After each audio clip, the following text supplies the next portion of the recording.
We are here with one of the greatest guests of all time. And yes, it's for episode 3. So you're welcome. We did this up front. Guys, today we have on Mike Every, who is a part owner here at FilmLaab, an incredible lifelong friend, and just overall good dude. So Mike, happy to have you on, bro. Dude, excited to be on. Never done a podcast in my life, and this is super dope. Well, hey, you're one of the best conversationalists I know, and you are just, I always am gleaning wisdom from you whenever we hang out. So I think this is going to be very beneficial for everybody who's listening. A little bit about Mike. So I'm just going to brag about you for a minute. Hope you don't mind. All right, that's okay. Yeah, Mike is an incredible creative person, but not in your traditional hold a camera, take a photo kind of way.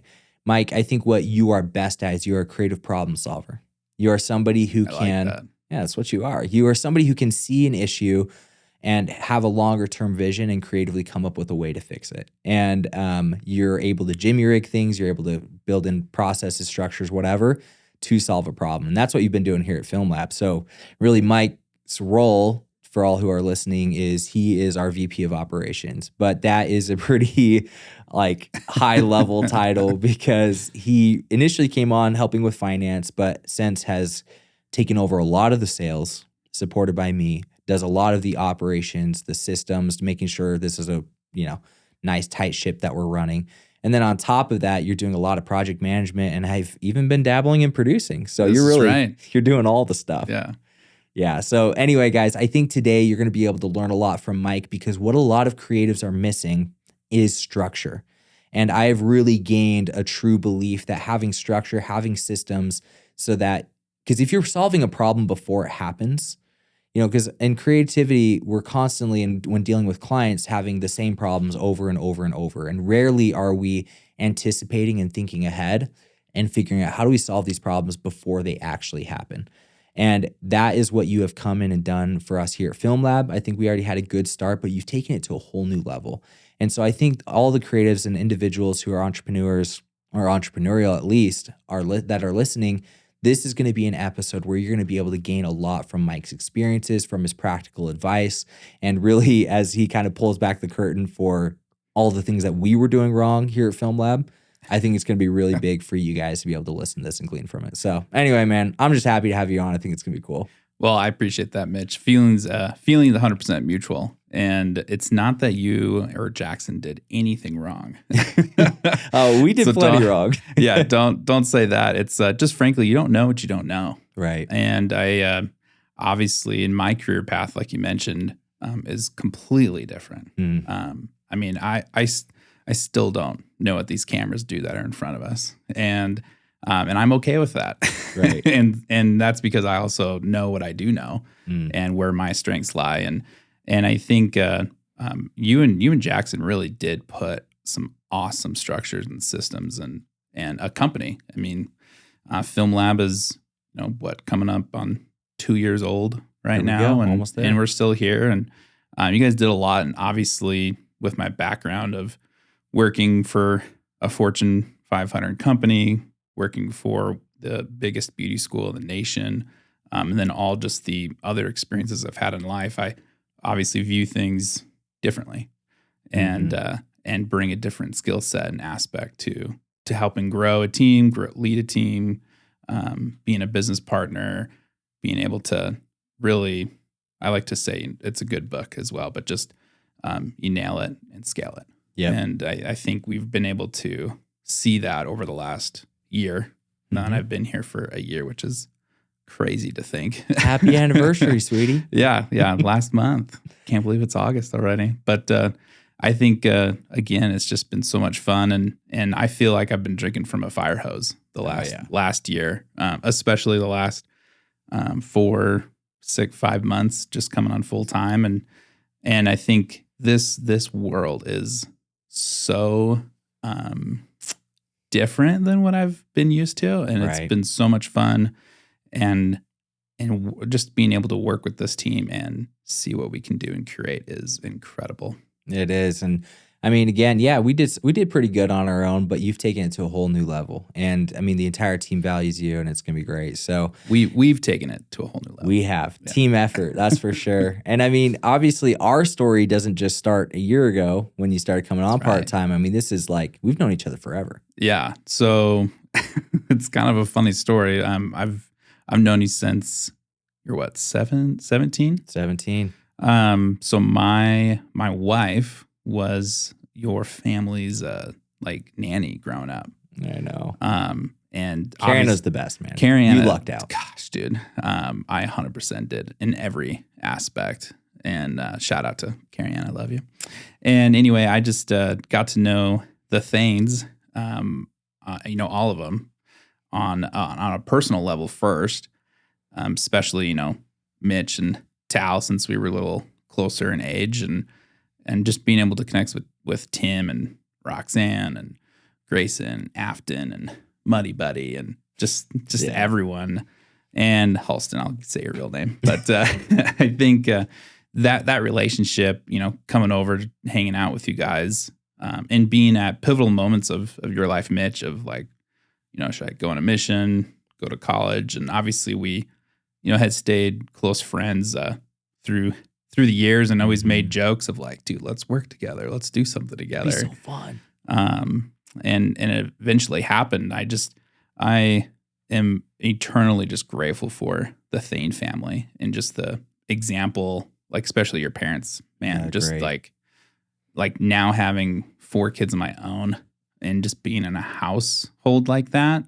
Even though I was actually, very blessed with how I grew up with my family, but just to see a different dynamic of how it works, and just they didn't even teach anything. It's just the way they lived life, Right. being able to observe it and learn it. And there's several things that I could dive into of just what I've adapted and applied to my own family. That's been very, very helpful. That's so cool. Yeah, I always kind of wished, like deep down, that I was like, oh, it'd be kind of cool if I had that come up story, right? Like the kid that nobody believed in and didn't have the same opportunities as everybody else, but he worked hard and he overcame all this stuff. But in reality, the truth is, I have no excuse if I fail, right? I've been able to learn a lot and had a wonderful family, and I know you have too. So yeah, it's awesome we've known each other that long. And I think that's really the foundation of trust. And, even though we didn't work together, during my early 20s and stuff, and during your career, we worked alongside each other and saw each other succeed. So talk a little bit about what your career path looked like, some of the things that you're engaged in, maybe some key lessons or stories that you learned along the way that kind of led you up to FilmLaab. Yeah. So when I moved, I grew up in Minnesota, moved out here for school, and eventually it's where I met my wife on a blind date, and she's from Lehigh, so we stuck around for a little while. And my first, I guess, career job, I would say I started at Costco, and this was back in 2010. And back then you needed to know someone that worked there to get a job there. And I just heard how great it was, great benefits. And I remember for like 3 weeks straight, I would go in twice a week, shirt and tie, with my name written on a note card, and hand it to the manager. So you didn't know anybody. Didn't know anybody. You were just trying to make it happen. Yeah, I was just trying to get an awesome job that I felt could teach me a lot of things. Also, it paid higher than most of the jobs in Provo. And so, long story short, I remember got a call, said, "Hey, I'm sick of you coming in, so I'm gonna get you a job," and started pushing carts for the first few months, and then after they had an executive membership kind of sales marketing position that they did on the front end, where you try to get people to upgrade, and I did that for like day one and just completely smashed it. And they're like, "Oh, you can talk and sell stuff," and I'm like, yeah, I can. And, you can sell anything to anyone. Yeah, and so I stopped pushing carts pretty quick, even though I loved pushing carts. It was pretty awesome. But so I kind of went into the marketing world with Costco. Moved to a couple different warehouses, and by the end of it, I had done management positions within the marketing, the front end, administrative, and merchandise, which, like, I mean, I was covering 300 plus employees. We did 320 million in sales every single year.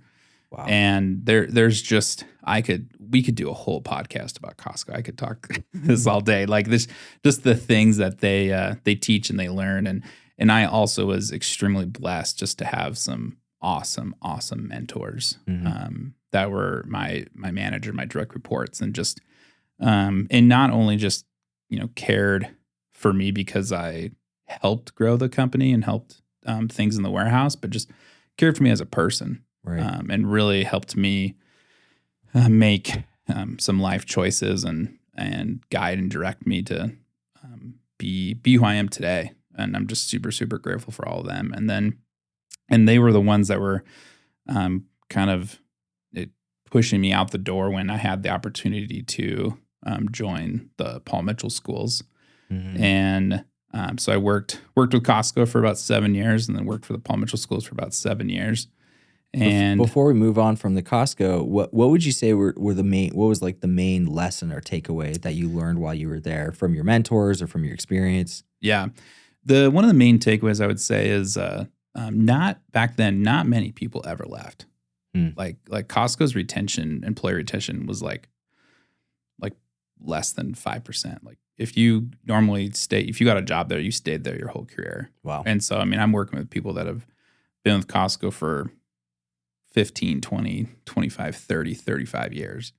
And you obviously, like any normal corporation, like you obviously have some employees that aren't super glad to be working or super motivated.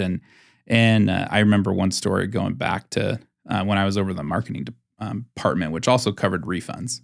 Okay. And obviously, everyone probably is aware of Costco's return policy. You can take Anything back, and that's a clerk position. And so it was kind of like a coveted position because normally it was like good hours and whatnot. And so the people that normally did it had been there for decades. And I just remember when I took the department over, it just felt like there's just this dark cloud, this gloom over it. Like no one was like happy. We were just there to do a job. And I remember I had a team meeting where it was like, and this is mainly focused on the return side because people would get mad that people would return a Christmas tree the day after Christmas, or would return like a 5-year-old mattress or whatnot. And I remember in this team meeting, I just was like, hey, I want you guys to be the advocate for the members. And I want you to find ways to say yes. Like find ways to say yes to this return and let me be the guy that says no. And with that, I timed it with, or I combined it with like Costco's mission statement. And, their mission statement is to continually provide quality goods and services at the lowest possible price. And that mission statement is so impactful. And when we had that team meeting, like it was like that cloud was gone. Like everyone was happy. Everyone was bought in. It was like, oh, that's right. This isn't my money, but like I'm in charge of taking care of this member. Like that's my job. My job isn't to just give their money back or whatnot. It's to take care of the member. And and it was kind of funny. I mean, there was some returns. Like I can't think of one return that I said no to. Like probably the most ridiculous one I said that we found a way to say yes to was some guy returned a 10-year-old patio like set. That's insane. And it had rusted out. And he pulled up like the description of it, and it was like 100% rust free. And he's like, this ain't rust free. And I was like, you're right. Let's return that for you. And it just goes to show, like, when a corporation stands by what they preach and what they believe in, that's where you have that cult following, that those people that will continue to come back. Yeah. And I mean, you've always been somebody who's had such a high care factor, Yeah. and I think you've always been so good at putting relationships first and putting into perspective that business really is relationships, Yeah. right? I mean, it's if you're giving a good experience to your customer, you're building a positive relationship with them, they're going to keep coming back, Yep. right? And that's what Costco's done well, and that's what we're all trying to do here. And I think sometimes it's really easy to get caught up in the politics or in the money and exchange of hands and make it a little more transactional. But when you take a step back, I mean, we're all just people trying to do a good thing. We're trying to do our job. We're the people coming to us are trying to get a product or a service, and at the end of the day, we're just people dealing with people. And if we can remember that and kind of step back out of the day-to-day busyness and things that we get caught up in and remember we're just people dealing with people, then we're going to do really, really well in business. And that's, I think, a big part of what you've also brought to FilmLaab as well. Yeah, 100%.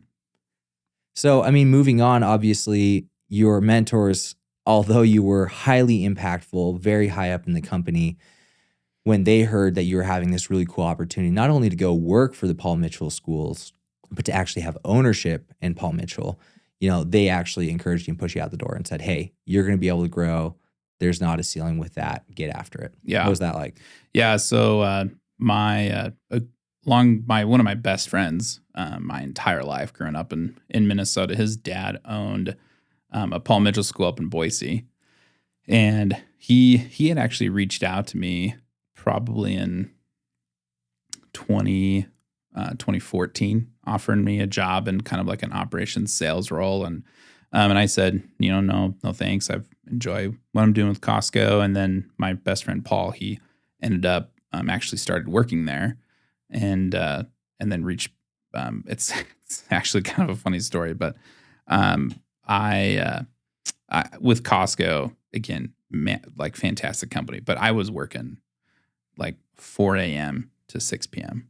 It was crazy hours. I was like a zombie at home, and so obviously, when at that point I had 2 kids, that's a lot on a newer marriage, newer kids, and my wife Carrie Anna, she essentially was like she updated my resume for me and sent it to Paul, who is probably one of the best like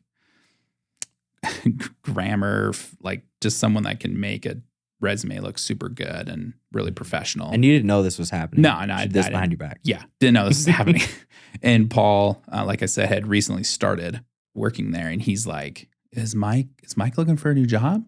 And Carrie Ann is like, "Well, he's either looking for a new job or a new wife." So anyway, Paul like reached out to me and it was like, "Hey, my dad actually still hasn't filled this operation and sales role. Like, are you interested?" And I was like, "No, I wasn't interested." And then I actually talked to his dad, Lou, and that's when Lou was like, "I want to one day go on a mission and retire.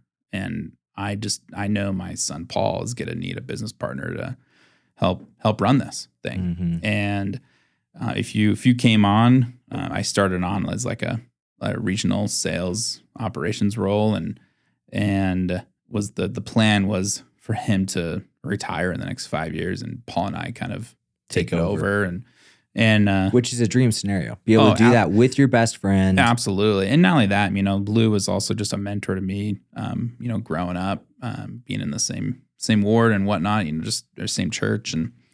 And it was just a dream case scenario. It was a ton of fun. And that's kind of how I got introduced to that Paul Mitchell world. So how'd you go from, you come in working with your best friend, one of your longtime mentors. How did you go from a sales operations role to, first of all, how did you succeed there? And then that turn into an ownership opportunity, and kind of what were your main takeaways from that?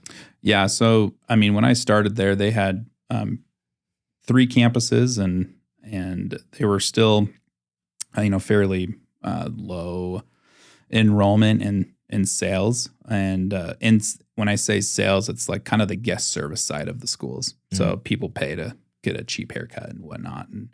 And when I got there, they did about 400,000 just in that. And by the time I left, we were pushing like like 1.5 million. That's insane. And now, mind you, we started with 3 campuses. When I left, we had 7, and now they have 8. So I think big takeaway for me was when I first got there, I wanted to just change everything and just focus on marketing, sales to improve that. And Lou, again, being the mentor role, was like, hey, I'm so excited you want to increase sales, but our systems and functions and foundation is not ready for the flood. Like we have got to better our front desk, our customer service, and everything to ensure once the floodgates are open, we're ready.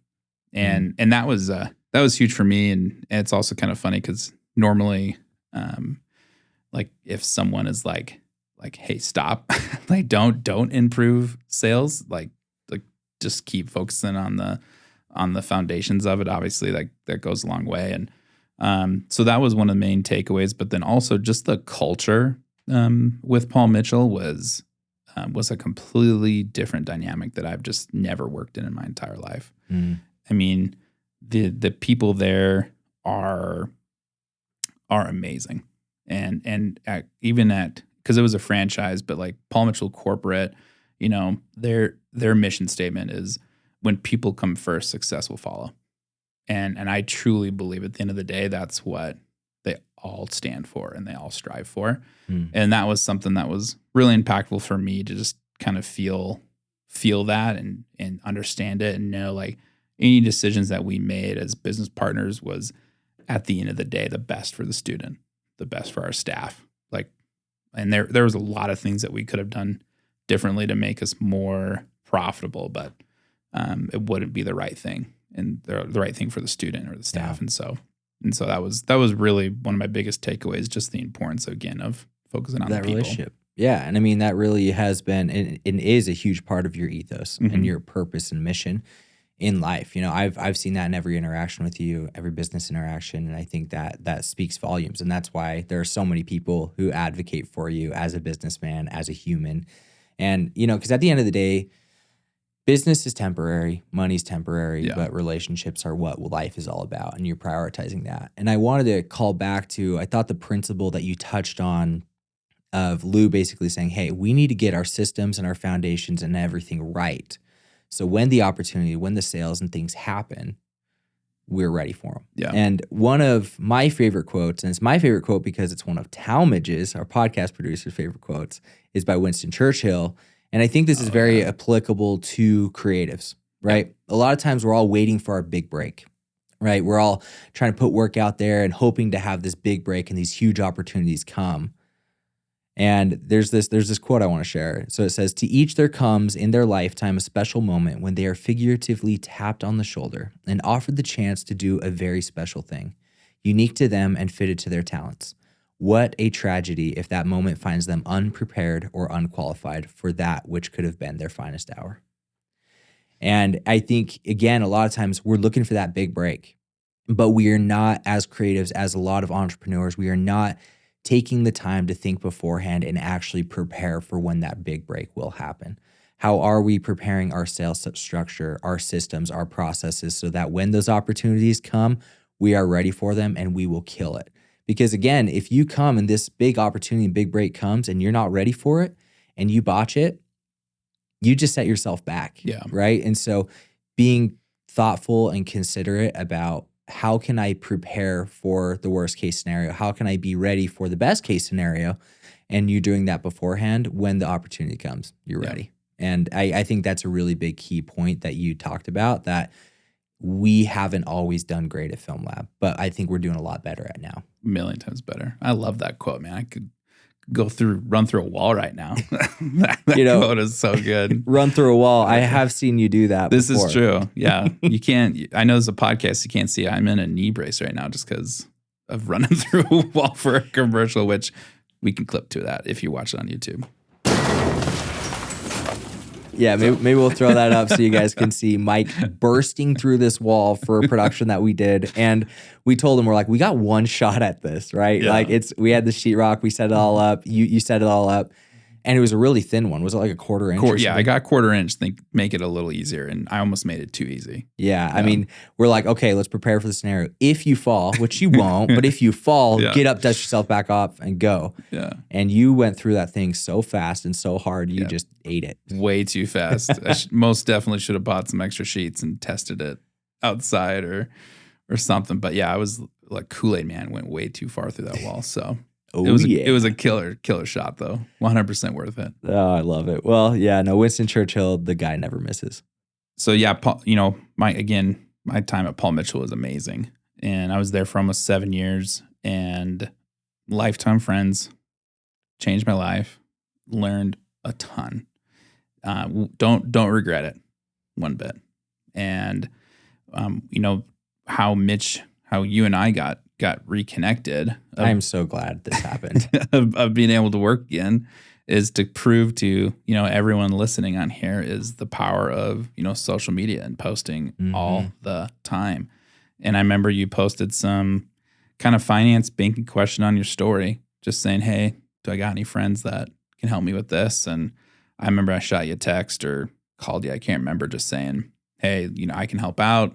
Let's connect. And I remember when we actually talked on the phone, you're like, Mike, it is so funny that you reached out because I actually posted that hoping you were the one to read it and get back to me. But I just knew you were so busy with, running and owning 7 Paul Mitchell schools. Yeah. And having, 4 kids and, a wife and family and callings and whatnot and church.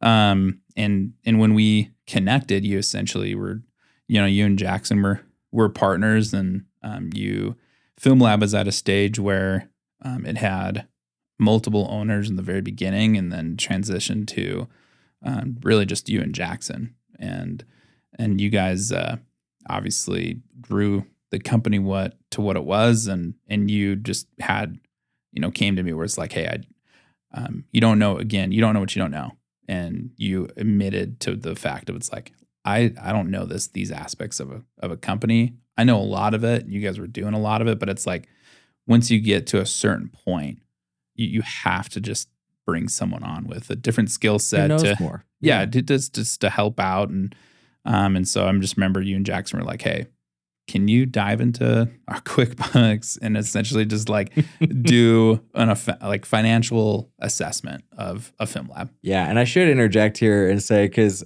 I mean, we had another guy who's going to do finance. He's kind of do it part-time, great dude, but really like wasn't as invested, wasn't as knowledgeable either. And so when he stepped out, I became finance guy. And really my approach to finance was, no, I was not tracking any of our transactions, or what do you call that? When you're like reconciling. Yeah. Thank you. Exactly why I shouldn't be in charge of finance, right? I wasn't reconciling any of our transactions. I wasn't doing anything other than send an invoice, get paid, transfer it to our bank account, and then do bank transfers to pay all of our people. Yeah. And it was so rudimentary and it was so basic, and it worked, right? I mean, it worked up to a certain point, but I was getting to the point where me and Jackson were starting to get so worried. Jackson's like, dude, we're going to get thrown in federal prison because you don't know what you're doing. And I was like, I totally agree. Believe me, the last thing I got into filmmaking for was to manage QuickBooks and financial transactions. And so we got to the point, and I think this is a really key thing too, is to realize you cannot do everything yourself. Yep. You have to be self-aware enough to say, what am I actually good at? Mm-hmm. What are the skill sets or unique advantages that I have that nobody else has? And where am I going to just succeed? And then in other instances, and obviously when you start out, you're going to have to wear a lot of hats. Yeah. But as you start growing, and if you want to truly grow and get to the next level, you have to be self-aware enough to be like, okay, yes, maybe I would love to be the business finance smart guy, but I'm just not. I need somebody else who can do that. I need somebody else who has better, business acumen in this way or that way. And that was really a key important thing. So that's why we were like, okay, let's humble ourselves. Let's say, hey, we need help in this area. We don't know what we're doing. And once we hopped onto the phone and I started talking to you, I'm like, okay, this is a guy who knows what he's doing. And that's when you dove in, which I'm so grateful you did. Yeah. Well, and I always like to make the joke that you guys really just, to make FilmLaab more legit, you really just wanted to bring on a overweight, bald white guy. So That's one of the values that you could bring to the team. But they'd look at me and Jackson. We're wearing our snapbacks and walking around in black and just filming things. You guys are kids, dude. So cool, dude.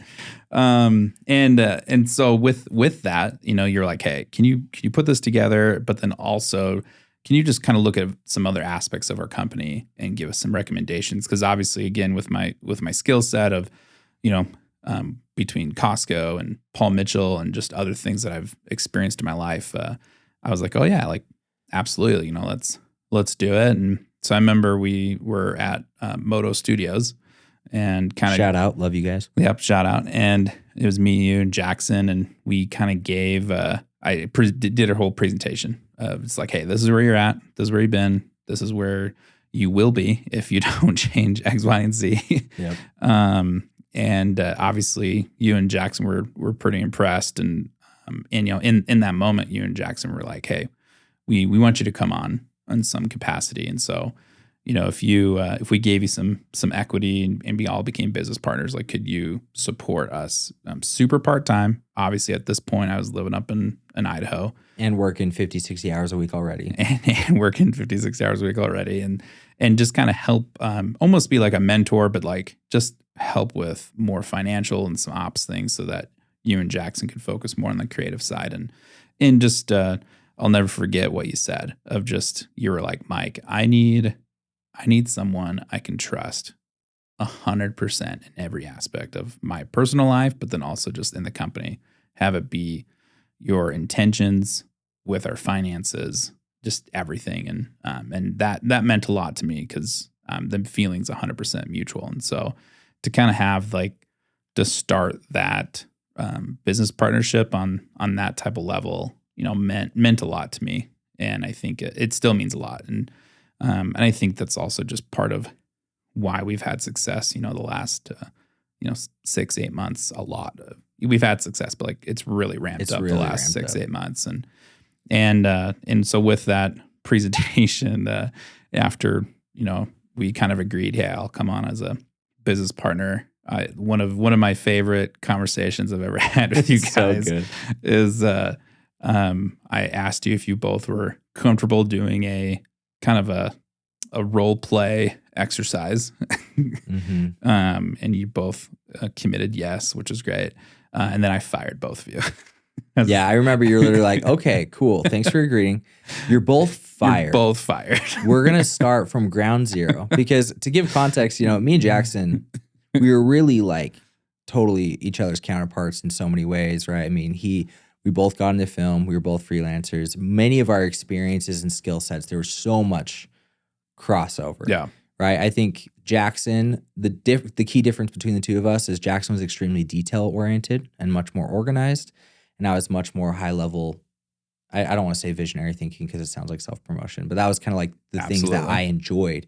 Right. And so our roles were never clearly defined between the two of us, which I do think really limited us for a long time because we didn't know who had ownership over what, who was in charge of what. And if a ball got dropped, who was responsible for Correct. it. And so you kind of saying, hey, you're both fired. Let's reevaluate who you are and what your contributions are to clearly define roles. That was huge. Yep.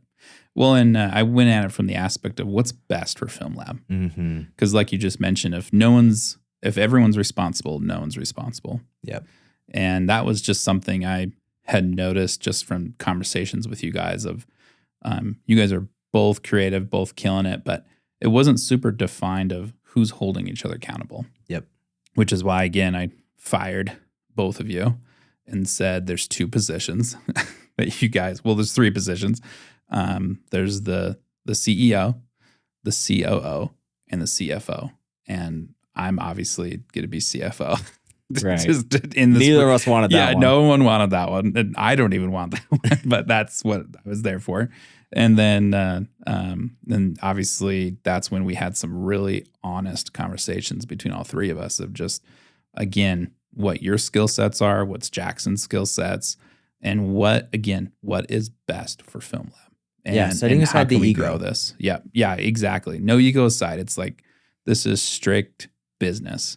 And again, another way to say what like a business is you are doing multiple tasks in an organized fashion. Mm. And I just felt like the way things were operating at that time, it was a little chaotic, not super organized. It was the wild, wild west. And no one was accountable.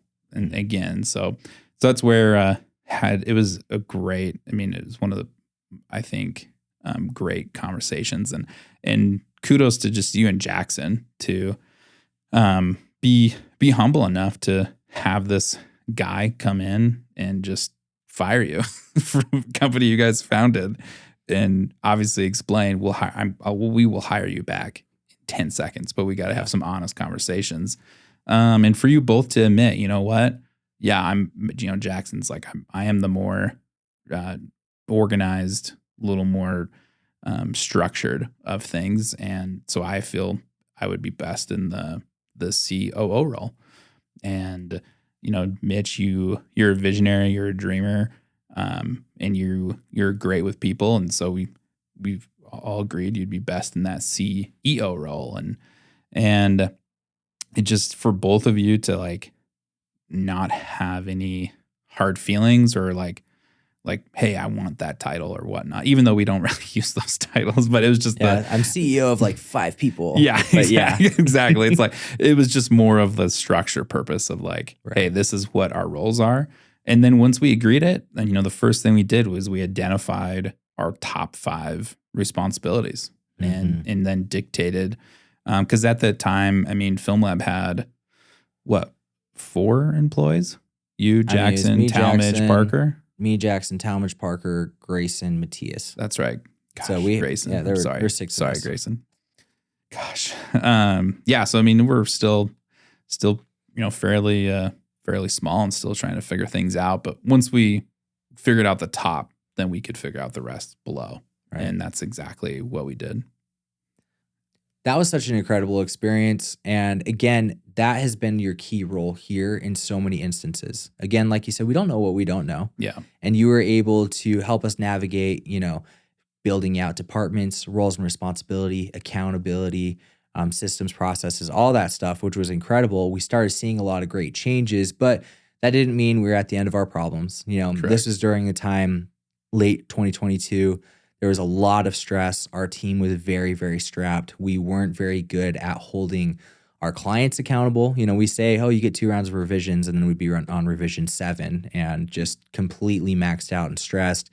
But we didn't have the systems and processes in place to be able to actually hold them accountable or hold ourselves accountable. Yeah. So it was a difficult time in a lot of aspects. And it was around that time.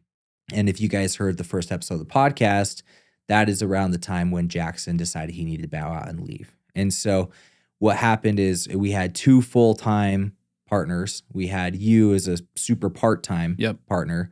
And now bowing out, a lot of that full-time partner stuff fell on me. And that even meant you had to step up and take more of a role in helping with that transition, things moving forward. That was crazy. Yeah, it was a crazy time. And again, just props to, Jackson, just the way he, exited was, dude, it was full of gratitude, humbleness, and really just him admitting to, I want to do something new. And I'm tired. Yeah, exactly. Yeah, this is a hard job, and you guys have been grinding nonstop for honestly since 2018. Yeah. And when you started the other production company, and so I think with his exiting, obviously, just because one, I care about you and cared about FilmLaab, is like, obviously I stepped in and tried to help a little bit more, but we always had this idea and vision for me to be full time. And my wife always would make the joke, like she would always looking for ways to get back to Utah, even though when the opportunity presented itself, she didn't want to move. Wait, never mind. Never mind. I love Idaho. I love my neighborhood. I never want to leave. And so when that happened, really long story short, I ended up transitioning out of Paul Mitchell in a kind of a crazy way, getting laid off, and voted out.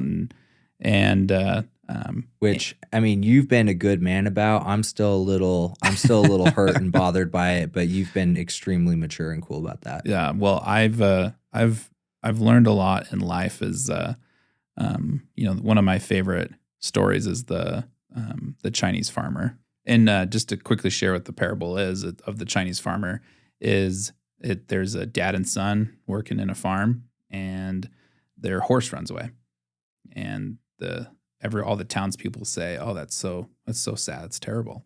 And the dad's like, "Yeah, maybe." Next day, that horse returns with like 7 wild horses with it, and everyone in the townspeople are like, "That's amazing. That is so awesome."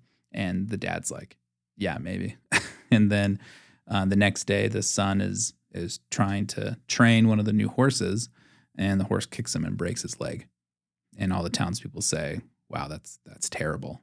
And the dad says, "Yeah, maybe." And then the next day, the Chinese army comes in, and it's mandatory to take every able-bodied male to war. And obviously, since the son had broken his leg, he couldn't go.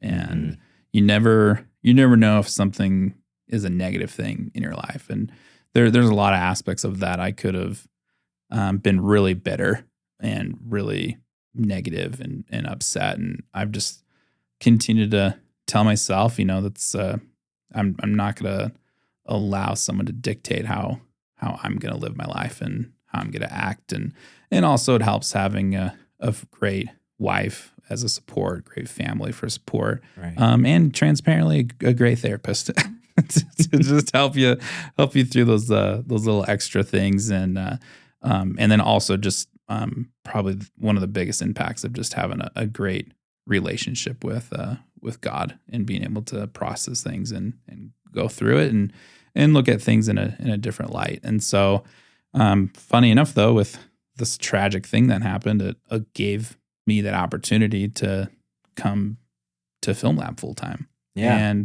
And obviously I had lived in Idaho for almost 7 years, and having 4 kids and a beautiful house up there that I where my wife and I designed and built. Like we loved it, every aspect of it. And so we, once we decided to, take the leap of faith of moving down here, it was like, when I got the news of being let go, they actually need me to stay on for 6 more weeks to finish a few projects of what I was handling, which I did, and which kind of gave us just a little more lead time to kind of structure and plan out our next steps in life, and so I mean, within 30 days, I had my house listed, and we were kind of making plans to move down here and started full time, like April 2nd, I think it was. And which is a blessed day that will go down in history. Yeah. FilmLaab. And I don't want to skip over the sacrifices you made. I think a lot of people, there's an entitlement factor, right? People are like, well, I have this credibility, or I have a great reel, or in the past, I've been treated really well in this way, that way. And so they can get kind of entitled and be like, I expect to be given things. Yeah. And from day one coming over, you said, I expect to bring value and to give value and contribute. And then I hope in return I'll be compensated and rewarded for that. Yeah. Right. From day one, you told me, hey, if I'm no longer bringing value, you let me know and I'll leave. Yeah. Right. But from the time Jackson transitioned out, you breezed over this. You put in $35,000 to keep the company afloat, to make it through payroll. And then a short month later, I had to get a loan so we could do it again. It was a dark time. When you were transitioning out of Paul Mitchell and still living in Idaho, you would drive down from Idaho, like a 6-hour drive, and Sunday night you'd work Monday through Friday and then drive back home Friday night to your family, staying at your parents' house here in Utah, right? You were putting in the time, not to mention the month and a half, 2 months of no pay while you were working full time because we couldn't afford it yet. Yeah, 3 months, but yeah. Even freaking better. That's embarrassing. Yeah. But you put in the time. You made the sacrifices and you said, watch me bring value without any cost to you guys out of pocket. Watch me bring value. And if I do what I say I'm going to do, and I'm able to come on full time, he's like, you were saying I might have to get a job at the end of these few months, but if it works out, Well, and honestly, that was kind of the plan. I was just being really transparent because obviously with, my career, I'm in a different spot, and, at this point I've had a certain salary for quite a while, which we could not afford. Yeah, which FilmLaab can't afford, but we knew, ultimately we want to make this happen, and I still remember that conversation actually in this podcast studio, where we talked about of like, hey, these are the goals we're gonna set, and it's gonna happen, and it happened to where I didn't have to find a second job. And, I did, I've took a pay cut of what I was making, but it's worth it to me 100% because of working with you, working with Talmadge, the FilmLaab team, just like what we're able to do and create. Again, I'm more focused on that long-term goal. Right. And like you mentioned before, I mean, money is only goes so far. And once once you get to a point in your life, you're able to understand a concept like that. It changes a lot of things of how you do it, why you do it, and when you do it. And that was luckily where my wife and I have been smart with our money and not going in debt at all, other than our house. I mean, it kind of allows us in a position to be a lot more flexible to where we're not having to put a burden on the company, and we can take less than what we were used to living with. Right. And I remember when you were coming over, you even made a really generous offer. You said, hey, what if, I'd like to be making this much. I think that's what we can afford in the long run. But to be smart and be frugal, I'll take even way less. Yeah. And I remember us also sitting here, and I was like, no, man, let's set a goal. Yeah. To sell our hearts out, to do the best work we possibly can, and make this astronomical goal of, no, you're coming over and you're making the X number, this higher number. And you're like, are you sure? I'm like, yeah. If you guys are selling your house, moving here to Utah to bet on this, let's find a situation where you can at least feel like you're not cutting your paycheck in half or by a third, you know? And you're like, all right, let's do it. And it was an aggressive goal. It was hard, but we leaned in, we dug in, we made changes. And because we had that goal in mind from the beginning and we knew what we committed to, it was a risk. Yeah. It wasn't like the smart thing to do. No. But I feel like it was the right thing to do. And the financial part of me advised greatly against it, actually. Yep. But I gassed you up and you're like, no, we're going to do this. Yeah, you did. And we did it. We did, yeah. And I think that just goes to show the importance of having a goal, of being able to strive for something as a company. Yep. And we communicated what our goals were to our team too. So it wasn't a Mike and Mitch thing. This was hey guys, this is what we want to do for everyone. This is what it's going to take, and we wanted to lift everybody on the platform on the whole way, which is why every single employee has gotten 1 or 2 raises in the last 6 months. I just think that's so cool for us to pivot and transition and grow this together. Yeah, and I've always liked the analogy that you've given that you need to build the dam before the flood comes, before you let the water out. Yeah. I don't know if I said that right, but it's something like that, right? And it's preparing and getting those systems in place. And you came on full time in April, and while commuting down from Idaho every week. And you came down and immediately started having impact. It was, again, let's burn this whole thing down, metaphorically. Let's look at our systems. Let's look at every single thing that we do, all of our processes.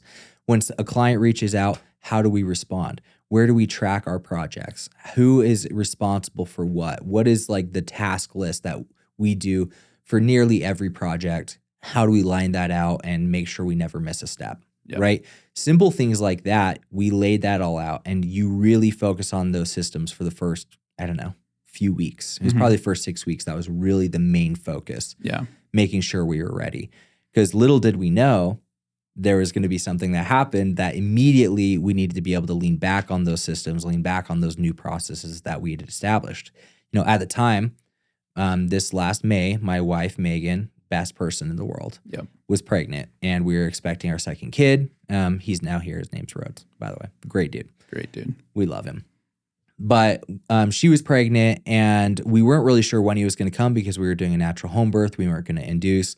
We were on a little vacation. This was like the first vacation that me and Megan had taken in, I think it was 4.5 years. And we were so excited to do it. We went down there. We had a great evening. We fell asleep, woke up the next morning. Megan's having major contractions. And we're getting all worried. And I was supposed to be on a flight a couple of days later going to North Dakota for a project. We then had New York the following week for a company called Roan. We had all these things coming up, and I was worried. Up to this point, I'd been very much a bottleneck. I was part of every production. I was part of all the pre-production, producing, pulling these things together. Now is a situation where I'd choose to prioritize my family over the business in that moment. Luckily and thankfully, when I called you, I remember being in St. George. I'm like, hey, we're driving home. Megan's having contractions. We've got a 3.5-hour drive ahead of us. I don't know if the baby's coming on the road or what's going on.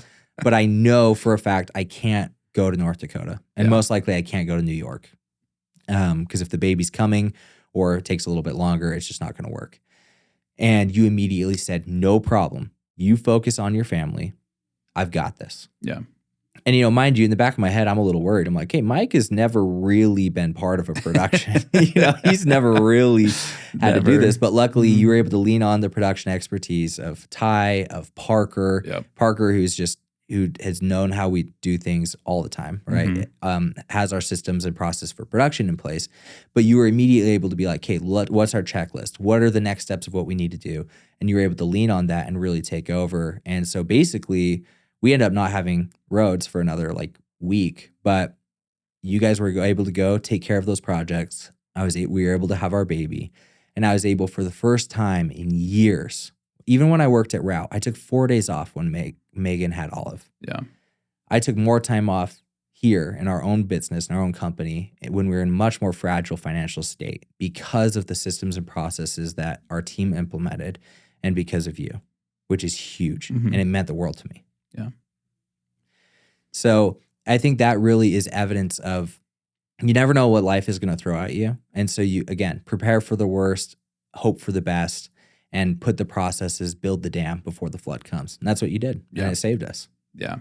Well, and to quote Kobe Bryant, one of the things I love about businesses and what Kobe Bryant would say is, I never get bored of the basics. And that's where, again, the first thing we did is redesigned how we did things, what our structure was, to never miss a beat, never miss a detail, so that we could adapt really quick. Because with that phone call, I remember, luckily I was in office and let the team know what was going on, and canceling flights, calling clients, and everybody's pulling their hair out. Everyone's running around, and you're right. I had not been part of a production, but I have been part of customer service and marketing and creating problem solving. And so I just remember called our client, Bob, with Sock, Glass, and Ashes. And this is hey, this is what's going on. And, he talked to the client, and then actually that one worked out to where the client actually ended up canceling and needed to reschedule because she got COVID. They got COVID in 2023. Yeah.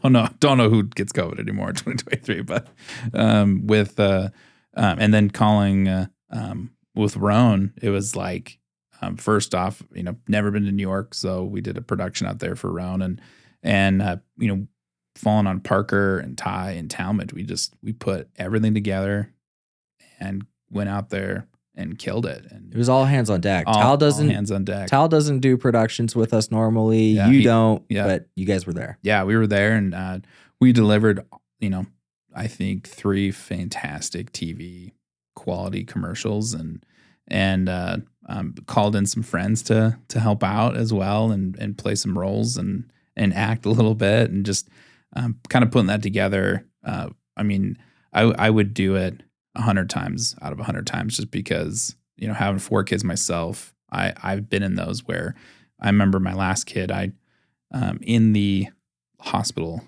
or my second to last kid, I just remember being in the hospital room and doing a Zoom interview, like while my wife is like in the bed, like we're waiting to give birth, like, and I just couldn't disconnect, and I just took one day off, and I am still mad at myself about doing that, and so I understood just the importance of that connection that you need, not only to connect with Rhodes, but just also there to be there for Megan. So Yep. I think it's so crucial just to be able to fall into your basics, fall back onto the bare bones of what the foundation is, so that you can go from there. Yeah. And again, to the creatives and everybody who's listening to this, I think it's really important. It's very easy to get burnt out. Yeah. Especially when you really paint yourself into a corner, when you are really limiting your own flexibility and freedom. And, when you're building a business, you're not always going to have the luxury of being able to do that. Yeah. But if you have a network of people that you trust, if you have systems in place, then you are going to be able to have more time to yourself. You are going to be able to creatively reset and recharge. And that is extremely important. I came back from that, week and a half off, more revitalized and rejuvenated than ever before. And it made all the difference. Yeah. But obviously we're getting here to the end of our podcast. We could go on. There are so many valuable lessons. So much, man. And things that I have learned from you and ways that you've impacted FilmLaab. But I'd like to just basically ask you one last question before we part ways. If you had 2 minutes to give a TED Talk to all the creatives and aspiring entrepreneurs that are listening to this podcast about how to create a business and what are the most important things to do or to consider, what would you tell them? That's a question right there. With zero prep time, I'm sorry. Yeah. Honestly, if to really just narrow it down, if you're starting a new company, I think it's extremely important to get curious. Like, ask questions, and ask questions to people you wouldn't normally talk to, and just get their take and understandings on different things. And honestly, at FilmLaab, we get several emails from people that just saying, hey, I followed you guys for a long time. I love what you're doing. This is what I'm doing. What's your thoughts? What's your recommendations on this? And we always respond. Yep. And I think that's so cool to kind of get curious and ask questions, because you're gonna meet people that you wouldn't have met otherwise. And you're gonna connect, and you're gonna learn, and you're gonna see different perspectives and the diversity, and how crucial and important that is to grow something. Yep. And again, just going down to the basics of knowing what to charge, which in the video world, that's still something we can't really fabricate or like put into a spreadsheet. It's really hard, because every single quote we do for a client is custom. Right. No client's deliverables are the exact same for what we're doing at a production company. And so I would tell you to have a plan, figure out your systems to and actually have them focused more on customer service than it would be production. Just because you can't have a production without a customer. Yep. And so understand the difference between marketing and sales, because they're very different. And not only that, just always I know you and I joke about this, but get business cards and always keep them on you and be ready to hand them out. And or even if it's a business card that just directs people straight to your IG or different websites or whatnot, I think just having that professionalism, and you can get those for dirt cheap, and then and honestly with the financial things, if you're able to be paid to do something you're passionate about, that's fantastic. Don't go into debt unless it's very minimal and planned out and structured to pay it off. And you've got to find someone that can be in that trench with you, someone that will just bleed, no sleep, someone that ideally has a different experience than you, just to challenge you and to have really honest conversations. Because at the end of the day, that's how you grow. That's how you're able to notice if what you're doing is working or not, is if someone can be really honest with you. And I'm a big believer of I love awkward conversations. I think they're the best because that's how you grow. Right. That's how you learn. And I think if you can, with that business partner or whoever you're working with, if you can have that just be a normal structure or standard from the beginning, really just opens the door. Because if you don't address something, within 24 hours, you've got to let it go, or it's going to eat at you. So I guess that was probably a little more than 2 minutes, but just to recap, get a partner that you can be transparent with, have a plan of a structure, starting with customer service, and then focus more on the networking and the branding of how you can build yourself. And honestly, like I've said, heard you say before, just, you got to post. Yep. Share your work. Share your work. To quote Gary Vee, you're one post away from going viral. Yep. And it's so true. And if you didn't post that one day asking a question about what, a financial question, I would have never seen it because you never asked it. Yep. And I wouldn't be here sitting on this podcast right now. And so that's full circle. Man. Yeah, it's full circle. And now, FilmLab's in a completely different place, and we're doing some of the coolest things ever, working with some extremely cool clients. And I learned something new every single day, and I'm so grateful for it. And I'm just extremely grateful for you as being that guy in the trench with me, and or more so me with you. I just love working with you. I just feel the character that you have. You've just been so blessed with because of that, of being able to grow this, and who you are as not only as like a business partner, but just as a person and friend, means the world to me. And I am so excited to do another episode to where we can recap, hey, this is where FilmLaab is now in 2 years or 3 years or 5, because I 100% believe in you and what you stand for and what you do. And it goes and shows in what we are able to produce as a team. I appreciate that. And guys, no, that was not sponsored. That was, no, that's incredibly generous. And I really appreciate that. And again, it takes somebody who is self-aware to be able to see see strengths in other people. And then also somebody who's as tenacious and hardworking as you coming on the team. It has been an obvious and instant impact.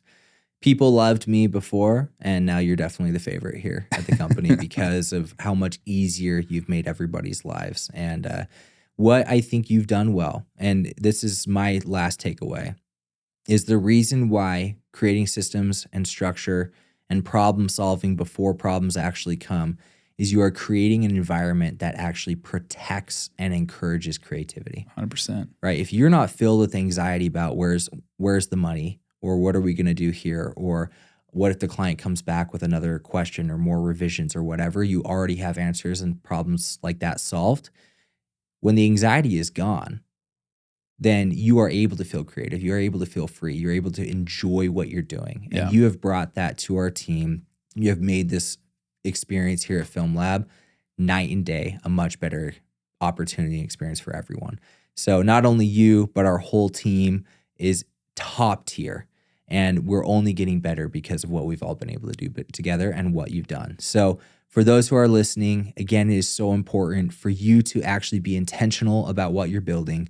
Treat your hobby as a business. A lot of people listening, it might just be a hobby, but no, you need to take this seriously. Build it out as a business. Be intentional with everything that you do. And if you do that, you will be successful. And the greatest hack is find somebody like Mike. Find somebody who believes in you, who loves you, and who's willing to do those other things that you are just not good at. That's made such a big difference for us. So anyway, I really appreciate you coming on the podcast. we're definitely going to have you on a future episode, not in 2, 3 years, 5 years, whatever. We're going to have you back here because, again, there's so much that we weren't able to talk about. But we're going to be having more individuals from our team on the podcast. They all have great nuggets of wisdom. I'm really excited to share. So anyway, man, appreciate you being on. Dude, appreciate you. Love you, man. Love you. Well, that's it for today. I hope you guys enjoyed this latest episode of Lab Rats. So glad we were able to have Mike on. I'm sure you were able to glean so much wisdom from his messages, from his life. Feel free to reach out. You guys are our lifeblood, and we couldn't be more grateful. So thanks again for tuning in. We'll catch you in the next one.